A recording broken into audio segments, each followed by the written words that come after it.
Hi everyone, I'm Phil Harriman, former Republican state senator, and my colleague Ethan Strimling, former Democratic state senator.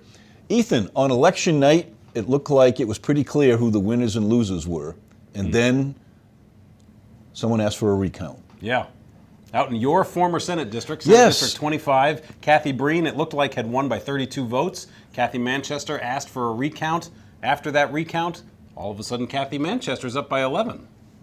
In the tone of your voice, I suspect you have some details you'd like to fill us in on. Well, here's the interesting part about it. There are now, it appears, 21 ballots that have shown up in the town of Long Island in which there were not people who were checked off the rolls as having voted. So everybody knows when you go to the polling place, you say your name, they check you off. That's to make sure that people don't vote twice. Well, there are 21 more ballots than people who showed up, and now the Senate is going to have to figure out what it is that they want to do in order to, who it is they're going to seat, and whether or not they're going to examine these ballots or not. What do you think they should do? I'll come back to what you just said in a second, but you're right. This is now in the control of the Maine Senate, which is now controlled by Republicans, and they can do literally whatever they choose to do to seat either Kathy Breen or Kathy Manchester. It's going to be interesting to see what type of process the Republican-led state Senate goes through to demonstrate that they're interested in getting to the facts of who actually won the election,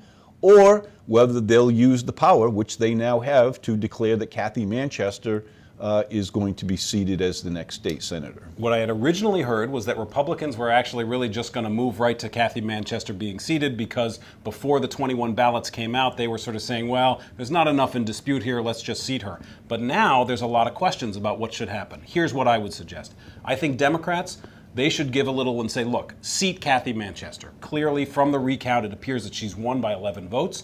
But in exchange for that, we expect that there's going to be a full investigation, a full committee put forward, 4 Republicans, 3 Democrats, as laid out in our law, and let them meet for a month, examine the ballots, take a look at what happened, see if they can trace anything, and then come back with a report.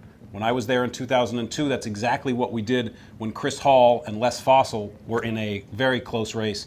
Chris Hall ended up winning by 3 votes, 2 votes. The distinction then was that the balance of the state Senate was hanging on that decision because it was 18-17 Democrats. Republicans now, regardless of this outcome, Republicans are going to hold control of the state Senate. So in the interest of integrity, election confidence by the voters, I hope they take your course of action. You Republicans are big on election fraud. This is going to be a moment where we're going to see if you're actually going to step up and practice what you preach, as it were. And you heard it right here, folks. He admits there is the potential for election fraud. Could be. A Democrat. Imagine that.